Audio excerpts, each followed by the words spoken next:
अस्सलाम वालेकुम रहमतुल्लाहि व बरकातुहू। नहमदु व नसल्ली अला रसूलिहिल करीम, अम्मा बाद, फ़अऊज़ु बिल्लाहि मिनश शैतानिर रजीम, बिस्मिल्लाहिर रहमानिर रहीम।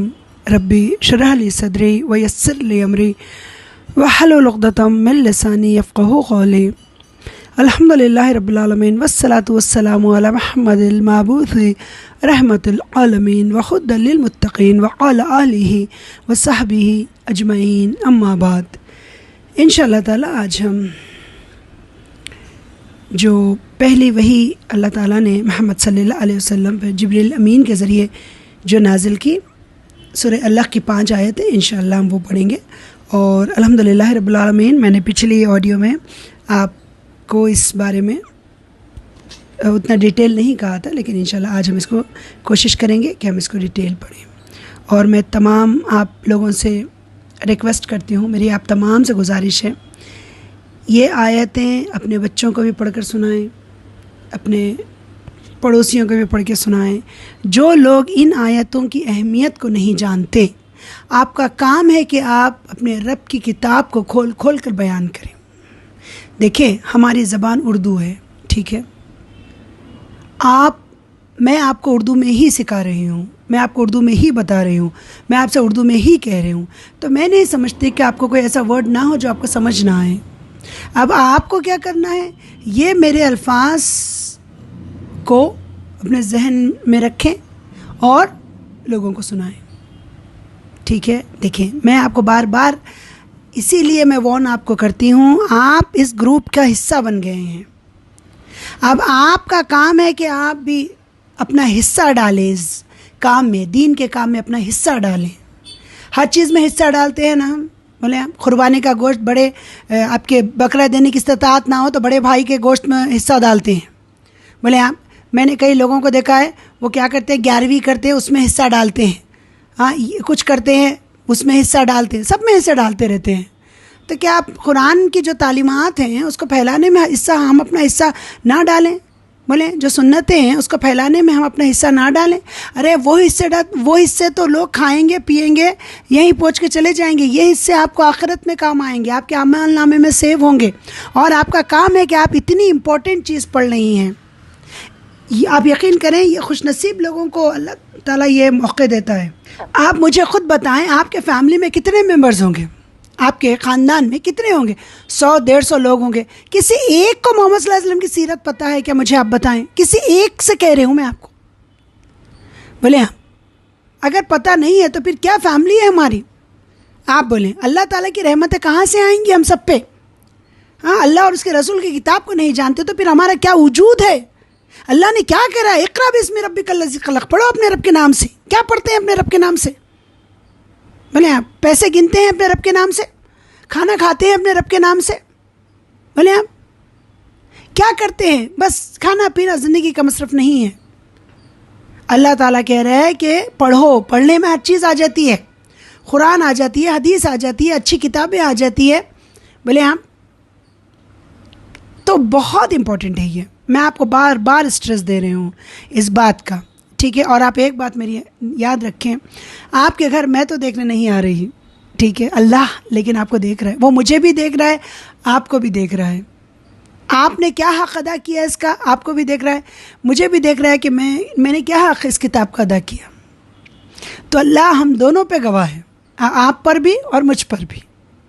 तो याद रखें, आप अगर नेकियां करेंगी, नेक आमाल करेंगी, अल्लाह के किताब को, अल्लाह के दीन को फैलाने में अल्लाह के मदद करेंगी, तो बेफिक्र रहें, अल्लाह आपको दुनिया के कामों में आपकी मदद करेगा। मेरा रब आपके साथ होगा, वो आपका हामी होगा, वो आपका नासिर होगा, वो आपका वकील होगा, वो आपका वली होगा। आप याद रखें।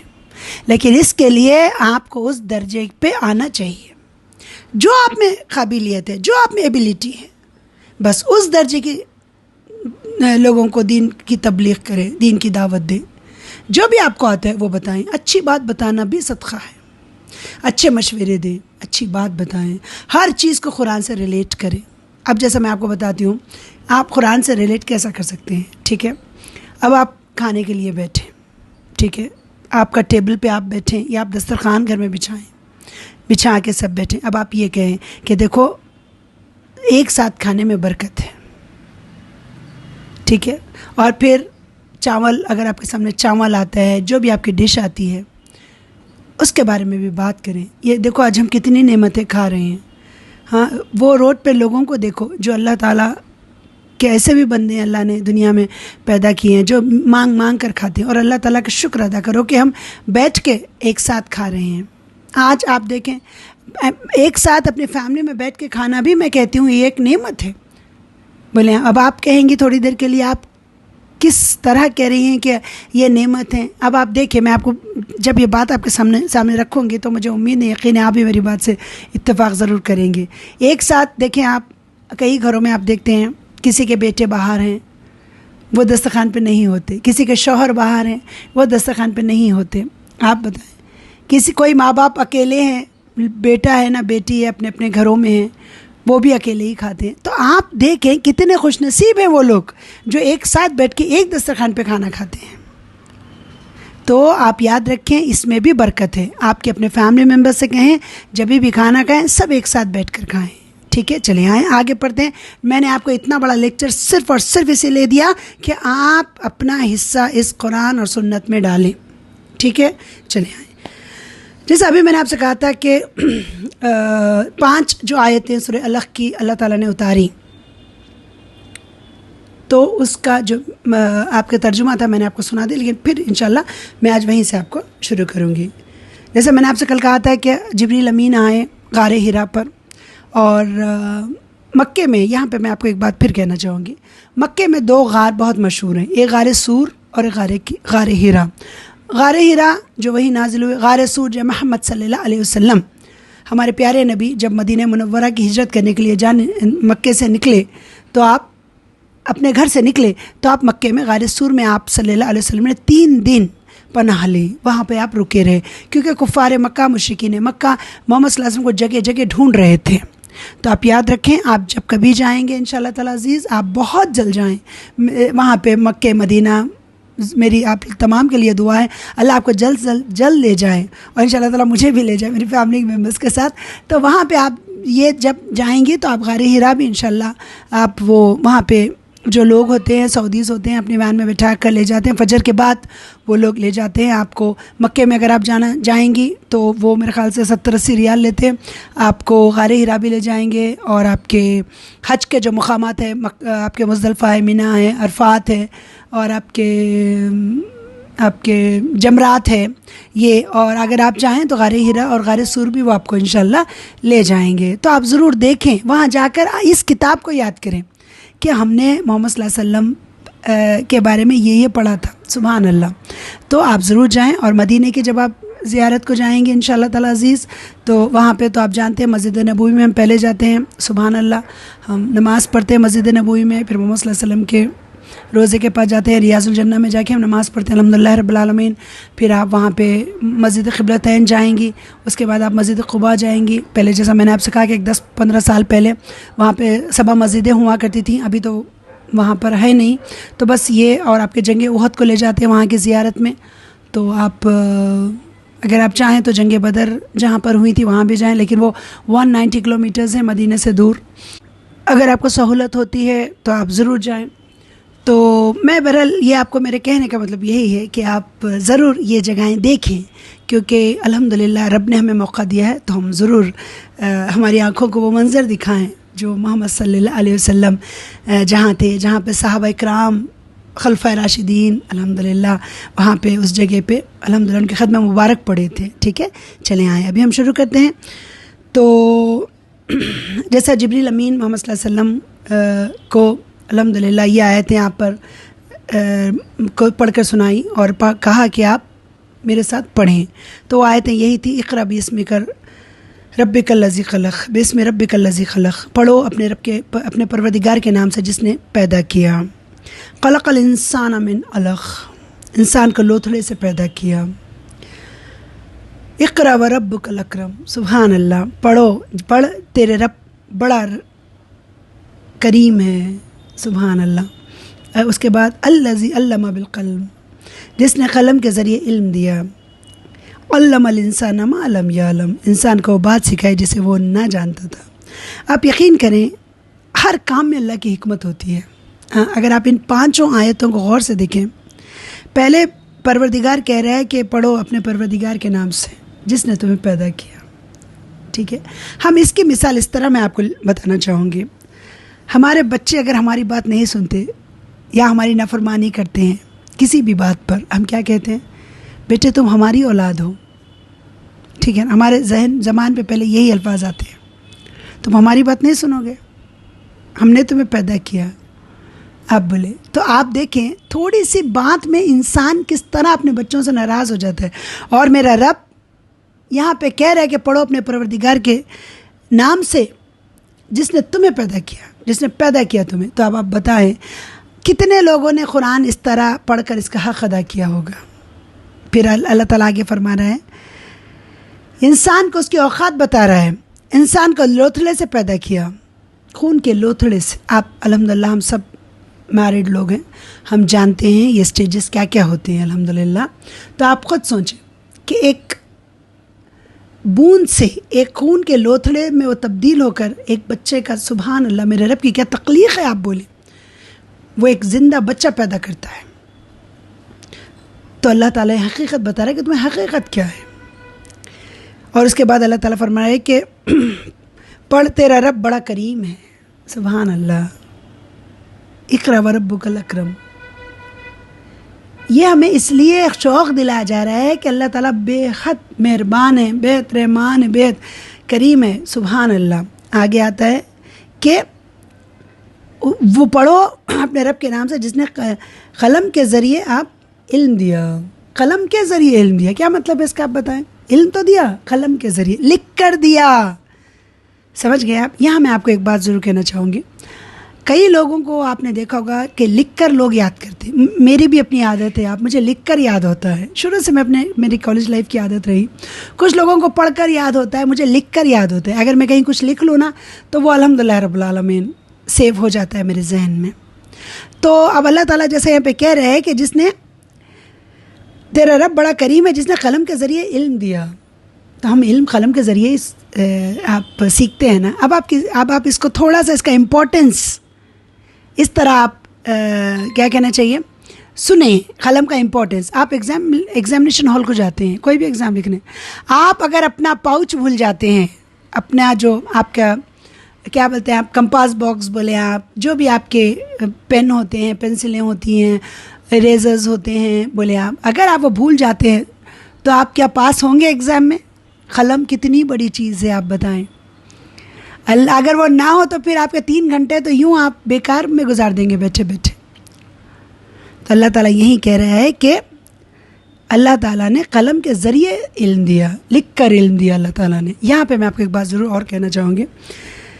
देखिए कलम का जो यहाँ नाम आया है ना, आप जानते हैं सूरह कलम भी कुरान में है। तो अक्सर बच्चों की आदतें होती हैं स्कूल में, आप जानते हैं जैसा आप तमाम के, मैं ISD में अल्हम्दुलिल्लाह टीचर थी। तो बच्चों की अक्सर आदतें होती है कि बच्चे पेंसिल से भी खेलते हैं। बोले आप कि एक पेंसिल, पैर से आप एक पेंसिल एक दूसरे को फेंकते हैं, हाथों से भी फेंकते हैं, पैर से भी खेलते हैं।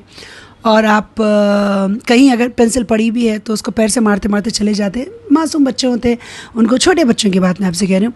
तो मैंने एक दो बार मेरी नज़र इसी तरह पड़ गई थी, तो मैंने उन लोगों से कहा कि बेटे देखो, इस कलम की इज़्ज़त किया करो। कुरान में इसके नाम से अल्लाह ने एक सूरत नाजिल की है। तो आप यकीन करें मेरे कॉरिडोर में, हमारे स्कूल के कॉरिडोर में एक, आप यकीन करें बच्चे ने, उसके बाद मैंने अल्हम्दुलिल्लाह रब्बिल आलमीन कभी बच्चों को कलम से खेलते देखा, पेन से ना पेंसिल से, ना उन लोगों को खेलते देखा ना। और वो लोग इतनी इज्जत करके वो कलम रखते थे, आप यकीन करें। और कई पेरेंट्स आए मेरे पास पेरेंट्स डे में और उन्होंने कहा कि मैम आप इस तरह की बातें बताया करें बच्चों को। वो लोग बहुत खुश हुए। तो मेरे कहने का आपको मतलब ये है कि अगर हम अपने घरों में भी ये बातों को अपने बच्चों को बताएं कि मेरे बेटे ये कलम की क्या अहमियत है, सुभान अल्लाह। तो आप बोलें, एक तो हमारी अल्लाह भी खुश हो जाएगा और फिर उस चीज़ की कदर भी हो जाएगी।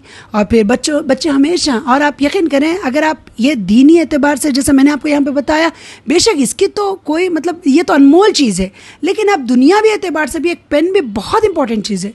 अगर आप पेन भूल के बैंक चले जाएँ या आप कहीं ऐसी जगह पर जाएँ जहाँ आपको पेन का काम हो, आप कैसा गिल्ट फील करते हैं किसी से मांगना पेन। आप फ्लाइट में जाएँ, एयरपोर्ट पर जाएँ, आपको फॉर्म वहाँ फिल करने पड़ती हैं, आपको कोई सिग्नेचर्स करनी पड़ती हैं। आप सोचें कि पेन, अल्लाह ने जो यह लिखा है ना कि हमने कलम के ज़रिए इल्म दिया, तो आप देख लें पेन इतना इम्पोर्टेंट चीज़ है इंसान की ज़िंदगी में। अगर वो खाली कलम के बारे में ही सोचा जाए तो मेरे रब के आगे सर सुजूद हो जाए। सिर्फ पेन के बारे में मैं आपसे कह रही हूँ, सिर्फ कलम के बारे में मैं आपसे कह रही हूँ। बोले आप कितनी इंपॉर्टेंट चीज़ है ये।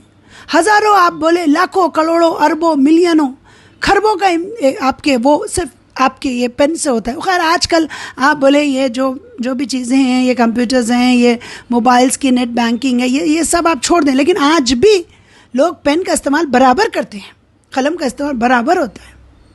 सुभान अल्लाह। तो आगे यहाँ पे जैसा अल्लाह ताला फरमाता है कि इंसान को हमने वो बात सिखलाई जिसे वो ना जानता था।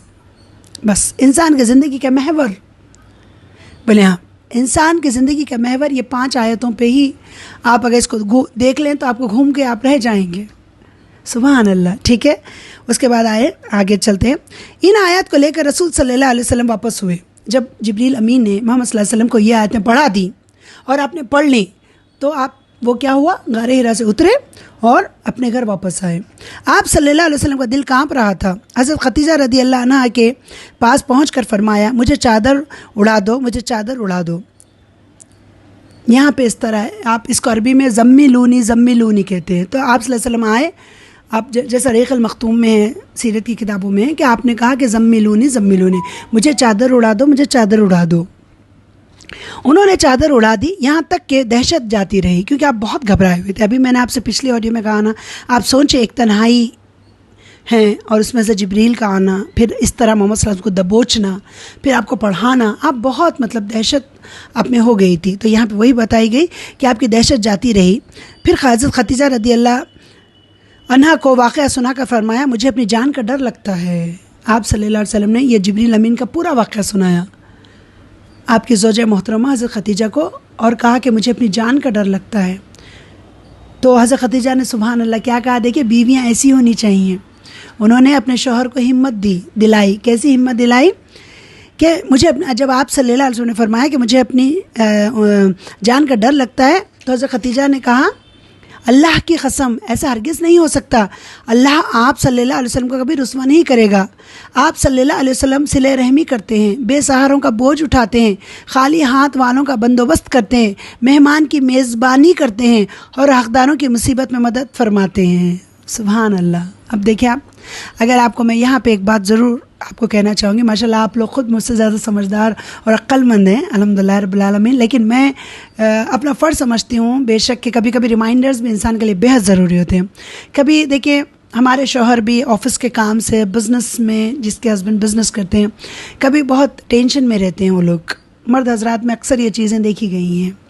तो आप लोगों का भी काम है, मतलब मैं आपके साथ, मैं भी अपने आप को इन्वॉल्व करती हूँ। हम तमाम बीवियों का काम है कि अपने अपने हस्बैंड्स को ऐसे वक्त में, ख़ास तौर से जब वो किसी ऐसी परेशानी से गुजर रहे हों जो मतलब वो अकेले ही, आप देखें बाज़ मर्दों की आदत होती है कि वो अपनी बीवियों को कभी बाहर की बातें नहीं कहते, बस वो अकेले उसका मसले का हल तलाश करने की सोचते हैं। लेकिन हम उनके चेहरे पहचान लेते हैं, जान जाते हैं। माशाल्लाह तबारक अल्लाह, ज़िंदगी का इतना साथ होता है। तो क्या आप बोलें एक दूसरे को नहीं जानना चाहिए इतना? तो बोले कुछ रिश्ते तो ऐसे होने चाहिए, आप बताएं, जो कहते हैं ना आप, ज़िंदगी में एक ऐसे इंसान का होना ज़रूरी है जिसको दिल का हाल बताने के लिए लफ्ज़ों की ज़रूरत ना पड़े। और मेरा अपना ज़्यादा ख्याल है ये जो इंसान होते हैं वो अपने शौहर बीवी के लिए और बीवी शौहर के लिए ही होती है। क्योंकि आप देखें, हम भी अगर कोई टेंशन में हो तो हस्बैंड्स पहचान लेते हैं, जान लेते हैं। हम भी क्या है, वो लोग अगर कुछ टेंशन्स में हो तो हम भी आप उनके चेहरा देखकर हम समझ सकते हैं। तो मेरे आपको कहने का मतलब सिर्फ यही है कि जब ऐसे हालात से दो चार हों आप लोग, तो अपने शौहरों को तसल्ली दिया करें।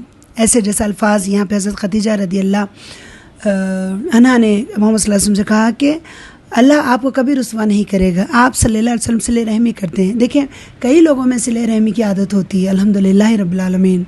और मैं तो कहती हूँ मर्द औरतों आप भी मेरी बात से इत्तेफाक करेंगे, औरतों से अच्छे होते हैं आदमी लोग अल्हम्दुलिल्लाह मर्द, क्योंकि आप देखें इसलिए जन्नत में तादाद उनकी ज़्यादा होगी। मोहम्मद सल्लल्लाहु अलैहि वसल्लम ने क्या फ़रमाया, एक बार ईद के वक्त आप सल्लल्लाहु अलैहि वसल्लम खुतबा दे रहे थे। जब खुतबा ख़त्म किया आपने ईद का खुतबा, तो औरतों की जमात के पास आए और कहा कि ऐ औरतों की जमात, तुम ज़्यादा सदका दिया करो, क्योंकि मैंने तुम्हारी तादाद जहन्नुम में ज़्यादा देखी है। तो अब आप बताएं, औरतें जहन्नुम में ज़्यादा जाएंगी, और वो भी ख़ास तौर से क्या करती हैं औरतें, शौहरों की नाशुक्री होती हैं। ठीक है, बहरहाल अल्लाह ताला हमें शौहरों का शुक्रगुजार बनाए, वो भी हमसे खुश रहें, हम भी उनसे खुश रहें, आमीन या रब्बिल आलमीन। तो यहाँ पे जैसा मैं आपको बता रही हूँ कि मर्द हज़रात मैक्सिमम ऐसा देखा जाए तो, और मतलब औरतों की फितरत अलग होती है, मर्दों की फितरत अलग होती है। तो यहाँ पे जैसा बताया गया कि आप सिले रहमी मोहम्मद सल्लल्लाहु अलैहि वसल्लम में, सुभान अल्लाह, वो तो रसूल थे, करते थे।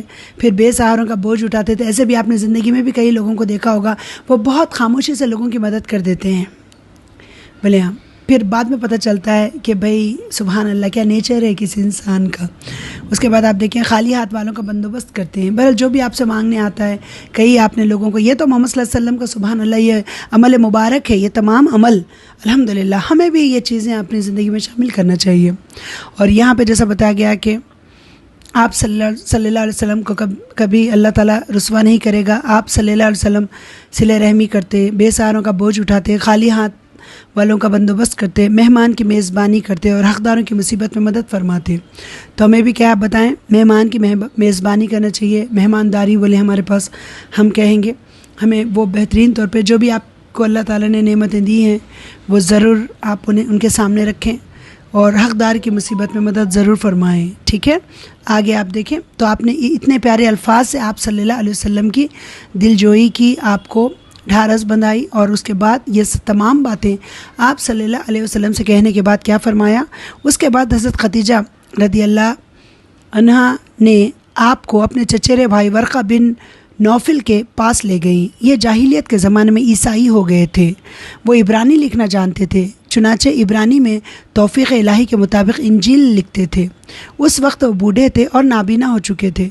हज़रत खदीजा रदी अल्लाह अन्हा ने उनसे कहा, ठीक है, पहले मैं आपको इसको एक्सप्लेन कर देती हूँ। हज़रत खदीजा रदी अल्लाह अन्हा के जो चचा के बेटे थे, आपके जो चचेरे भाई थे, उनका नाम वर्क़ा बिन नौफिल था। मोहम्मद सल्लल्लाहु अलैहि वसल्लम को वो वर्क़ा बिन नौफिल के पास ले गई, और ये जाहिलियत में ईसाई हो गए थे। दौरे जाहिलियत में ये नसारा ईसाई बन गए थे, हो गए थे।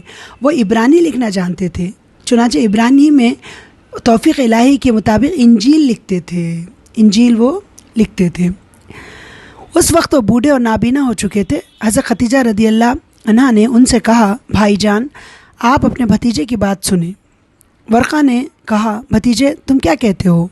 आप सल्लल्लाहु अलैहि वसल्लम ने जो कुछ देखा था बयान कर दिया। वर्क़ा ने कहा, यह तो वही नामूस फ़रिश्ता है जो मूसा अलैहिस्सलाम पर नाजिल हुआ था। काश मैं उस वक्त जवान होता, काश मैं उस वक्त ज़िंदा होता जब आप सल्लल्लाहु अलैहि वसल्लम की कौम आपको निकालेगी। रसूल सल्लल्लाहु अलैहि वसल्लम ने फरमाया, तो क्या मेरी कौम मुझे निकाल देगी। वर्क़ा ने कहा, हाँ, कोई ऐसा आदमी नहीं जो तुम्हारे जैसा पैगाम लाया हो मगर उससे दुश्मनी ना की गई हो, और अगर मैंने तुम्हारा दिन पा लिया तो तुम्हारी ज़बरदस्त मदद करूँगा। उसके बाद वर्क़ा जल्द ही फौत हो गए और वही रुक गई। ठीक है, अब आपसे जैसा मैंने कहा था यहाँ आपको मैं एक्सप्लेन कर दूँ। हज़रत खदीजा रदी अल्लाह अन्हा मोहम्मद सल्लल्लाहु अलैहि वसल्लम को लेकर आपके चचेरे भाई के पास आई, तो उन्होंने जब ये पूरी बात मोहम्मद सल्लल्लाहु अलैहि वसल्लम से ये वाक़या सुना तो कहा कि ये तो वही फ़रिश्ता है जो मूसा अलैहिस्सलाम पर नाजिल हुआ था, और अगर इस वक्त में काश जवान होता और उस वक्त में ज़िंदा होता जब आपको आपकी कौम यहाँ से निकालेगी। तो मोहम्मद सल्लल्लाहु अलैहि वसल्लम ने बहुत ताज्जुब किया और फरमाया कि क्या मेरी कौम मुझे निकाल देगी। क्योंकि मोहम्मद सल्लल्लाहु अलैहि वसल्लम को ताज्जुब इसलिए भी हुआ, अभी जैसा मैंने आपको रिसेंटली ऑडियोज़ जो सेंड किया उसमें मैंने आपसे कहा था ना कि लोग आपकी बहुत इज़्ज़त करते थे, आपको अमीन कहते थे, बोले आपका एक सुभान अल्लाह बहुत बेहतरीन मुकाम था आप मक्के में। तो आपको बहुत ज़्यादा एकदम एक बात शौक़ लगी कि ये लोग मुझे निकाल देंगे। तो आपके वर्क़ा बिन नाफिल आपके चचा ने चचेरे भाई ने क्या कहा हज़रत खदीजा रज़ियल्लाहु अन्हा के? वर्क़ा ने कहा हाँ, कोई ऐसा आदमी नहीं जो तुम्हारे जैसा पैगाम लाया हो मगर इससे दुश्मनी न की गई हो। क्या फरमाया वर्क़ा बिन नौफल ने कि कोई ऐसा आदमी नहीं जो ये ऐसा इस जैसा पैगाम लाया हो और लोगों ने उससे दुश्मनी न की हो, और अगर मैंने तुम्हारा दिन पा लिया तो तुम्हारी ज़बरदस्त मदद करूँगा। तो उन्होंने कहा अगर मैं ज़िंदा रहा तुम्हारे वक्त, हज़रत वर्क़ा बिन नौफल का कहना यह था मैं उस वक्त ज़िंदा रहा तो मैं ज़रूर तुम्हारी मदद करूँगा। उसके बाद वर्क़ा जल्दी फ़ौत हो गया और वही रुक गई। यहाँ पे मैं आपको ज़रूर कहना चाहूँगी, जैसा वर्क़ा बिन नौफल ने मोहम्मद सल्लल्लाहु अलैहि वसल्लम से कहा कि कोई ऐसा आदमी नहीं जो तुम्हारे जैसा पैगाम लाया हो मगर इससे दुश्मनी न की गई हो। आज भी आप ये ऐसे लोग देखेंगे, ठीक है। अब आप कहेंगे किस तरह देखेंगे, हम किस तरह देखेंगे ऐसे लोगों को? क्यों? अब आपके पास हक़ आ गया। अगर आप हक़ बताते हैं तो क्या आपके ख़ानदान वाले, आपके घरों में भी ऐसे दो किस्म के लोग हो गए हैं आजकल घरों में। एक फ़ातिहा दरूद को मानते हैं, एक फ़ातिहा दरूद को नहीं मानते, ठीक है। ख़ानदानों में भी अब आपसे थोड़े लोग आपसे बात ही नहीं करते। भाई छोड़ो, अब ये दुश्मनी नहीं तो क्या कहेंगे आप, मुझे बात बताएं। तो आप याद रखें, जब हक़ आता है ना तो जो हक़ को कबूल करने वाले होते हैं वह अल्लाह ताला उनको तौफ़ीक़ दे देता है, वह हक़ को कबूल कर लेते हैं। कुछ लोग आप 50-50 रहते हैं, उनका दिल हक़ की तरफ भी रहता है, फिर अपने बाप दादा की रस्म रिवाज की तरफ भी रहता है। ऐसे लोग अल्लाह ताला से दुआ मांगते हैं तो अल्लाह उनको तौफ़ीक़ दे देता है कि वो हिदायत पा जाते हैं। तो इस बात से ये कहा गया है कि जब इंसान दीन की तबलीग करने निकलता है तो बहुत सी आजमाइशों का उसको सामना करना पड़ता है। आप याद रखें, बहुत सी। मैं आपसे ये ज़रूर कहना चाहूँगी, कई लोगों से आपकी नाराज़गी हो जाती है, कई लोग आपके बारे में तरह तरह की बातें करते हैं। मोहम्मद सल्लल्लाहु अलैहि वसल्लम को तो क्या कहा गया? आपको मजनून कहा गया, पागल कहा गया, आप बताएं, शायर कहा गया, क्या क्या नहीं कहा गया। तो देखें आजकल ये बातें हमारे, अगर हम भी इस तरह की मतलब मेरे रब की किताब को बयान करते हैं तो हमें भी कहते हैं ना भाई हाँ छोड़ो भाई, वो तो निकल ही गए, मतलब वो तो पकौड़ा हो गए, वो तो पकौड़ी हो गए। अब आप बताएं, अब इसको, अब आप वो उस ज़माने में वैसी बातें थी, इस ज़माने में ऐसी बातें हैं, अब आप क्या जवाब देंगे इस बारे में, मुझे बताएं। ठीक है भाई, अब हम क्या कर सकते हैं? तुम जो कर रहे हो करो, हम जो कर रहे हैं वो करते हैं। अल्लाह ताला तुम्हें सीधे रास्ते की तरफ मेरा रब तुम्हारी रहनुमाई करे। अब यही कह सकते हैं ना, क्या कह सकते हैं हम? तो आपने क्या फरमाया वर्क़ा बिन नौफल ने कि भाई अगर मैं ज़िंदा रहा तो मैं ज़रूर आपकी मदद करूँगा, लेकिन आप कुछ ही अरसे बाद वो फौत हो गए, बोले और वही भी रुक गई। आगाज़ नबूवत और नज़ूल वही की तारीख़। अब यहाँ पे बताया गया कि जब मोहम्मद सल्लल्लाहु अलैहि वसल्लम पे आगाज़ नबूवत और नुज़ूल वही की तारीख़, ये नबी सल्लल्लाहु अलैहि वसल्लम पर पहली बार वही उतरने और आप सल्लल्लाहु अलैहि वसल्लम की नबूवत शुरू होने का वाक़या है। ये रमज़ान के महीने में लैलतुल क़द्र के अंदर पेश आया। अल्लाह का इरशाद है, शहर रमज़ानुल्लज़ी उन्ज़िला फ़ीहिल क़ुरआन, रमज़ान का महीना ही वो महीना है जिसमें कुरान नाजिल किया गया। और अल्लाह ताला इरशाद फरमाते हैं, इन्ना अंज़लनाहु फ़ी लैलतिल क़द्र, हमने कुरान को इज़्ज़त वाली रात में उतारा। सही हदीस से ये भी साबित है कि ये वाक़या रात के पिछले पहर दोशंबे की फ़ज्र तुलू होने से पहले पेश आया। चूँकि लैलतुल क़द्र रमज़ान की आखिरी 10 रातों में से किसी ताक़ रात में हुआ करती थी और इस साल दोशंबा 21 रमज़ान को पड़ा था, इसलिए इससे ये नतीजा निकलता है कि आप सल्लल्लाहु अलैहि वसल्लम की नबूवत आप सल्लल्लाहु अलैहि वसल्लम की पैदाइश के 41वें साल 21 रमज़ान दोशंबे की रात शुरू हुई। उस रोज़ अगस्त की 10 तारीख़ थी और 610 ईस्वी थी। क़मरी हिसाब से इस वक्त आप सल्लल्लाहु अलैहि वसल्लम की उम्र 40 साल 6 माह 12 दिन थी और शमसी हिसाब से 39 साल 3 माह 22 दिन थी। लिहाजा आप सल्लल्लाहु अलैहि वसल्लम की को नबूवत 40 साल शमसी के सिरे पर हुई। अब मैं आपको यहाँ पे थोड़ा एक्सप्लेन कर दूँ, शायद आपको समझ नहीं आया होगा। देखिए यहाँ जो बात बताई गई, जैसा हम सब जानते हैं कि रमज़ान के आखिरी अशरे में मोहम्मद सल्लल्लाहु अलैहि वसल्लम ने कहा कि शब क़द्र को तलाश करूं। तो हम सब क्या करते हैं, 5 ताक़ रातें अल्हम्दुलिल्लाह हम गुजारते हैं अल्लाह की इबादत में, जो 21 रमज़ान होती है, 23 होती है, 25 होती है, 27 होती है और आपकी 29 होती है। ठीक है, अब इसमें से कौन सी रात शब क़द्र कहलाई गई, कौन सी रात अल्लाह ताला ने कुरान का नुज़ूल फरमाया, सूरह अलक़ की 5 आयतों का, वो अल्लाह से बेहतर कोई नहीं जानता। तो हमें क्या कहा गया कि आखिरी अशरे में तलाश करें। हमारे जो इंडिया का माहौल है उसमें हम ये 5 रातें ही जगते हैं, लेकिन आप अगर सऊदी अरब जाएँ तो वो लोग 21 रमज़ान से लेकर आप बराबर आपके 29 रमज़ान तक, 30 रमज़ान तक जगते हैं वो लोग, पूरा आप अल्लाह की इबादत में। तो यहाँ पे क्या बात बताया गया कि वो जो रात थी, यहाँ पे जो बात बताया गया 21 रमज़ान को दोशंबा यहाँ पे कहा गया, तो दोशंबा 21 रमज़ान को पड़ा था, उस वक्त की ये बात बताई जा रही है। और अगर आप इंग्लिश में अगर आप इसको कहेंगी कि वो कौन सा महीना था, तो वो अगस्त का महीना की 10 तारीख़ थी, इंग्लिश की बात मैं आपको कह रही हूँ, और 610 ईस्वी थी। अगर आप चाँद की बात करेंगे, चाँद के हिसाब से आप बात करेंगे, ख़मर किसे कहते हैं, ख़मर कहते हैं चाँद को, ख़मरी हिसाब से उस वक्त आप सल्लल्लाहु अलैहि वसल्लम की उम्र 40 साल 6 महीने 12 दिन थी, 46 ईयर्स 6 मंथ्स और 12 डेज़। ये चाँद के हिसाब से मोहम्मद सल्लल्लाहु अलैहि वसल्लम की उम्र थी। और शमसी हिसाब से अगर हम देखेंगे तो 41 ईयर्स 3 मंथ्स एंड आपके 22 डेज़, ये आपकी उम्र थी। अब अल्लाह आलम, देखें लिखने वालों ने तो यही लिखा है, ठीक है। अब आगे आप यहाँ पे आते हैं, वही की बंदिश और दोबारा नज़ूल। जैसा कि बताया गया कि गारे हिरा में पहली वही उतर कर बंद हो गई थी, ये बंदिश कई रोज़ तक कायम रही। इसकी वजह से नबी सल्लल्लाहु अलैहि वसल्लम को सख्त रंज व मलाल हुआ, लेकिन मसलहत इलाही इसी में थी, क्योंकि इस तरह खौफ जाता रहा, मामले की नौइयत को समझने का मौका मिला और दोबारा वही की मशक्क़त झेलने के लिए सिर्फ यही नहीं कि तबीयत आमादा हो गई, क्योंकि एक गोना शौक़ व तलब की भी पैदा हुई और आप सल्लल्लाहु अलैहि वसल्लम दोबारा वही आने का इंतज़ार फरमाने लगे।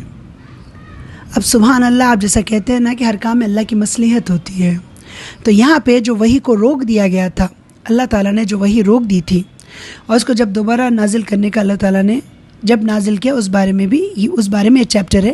लेकिन ये जो मैंने आपको पढ़ के सुनाया, इसमें यह बताया गया कि जब 5 आयतें आईं, उसके बाद वही अल्लाह ताला ने रोक दी, और ये जो बंदिश अल्लाह ने रोक दी थी, ये कई रोज़ तक कायम रही।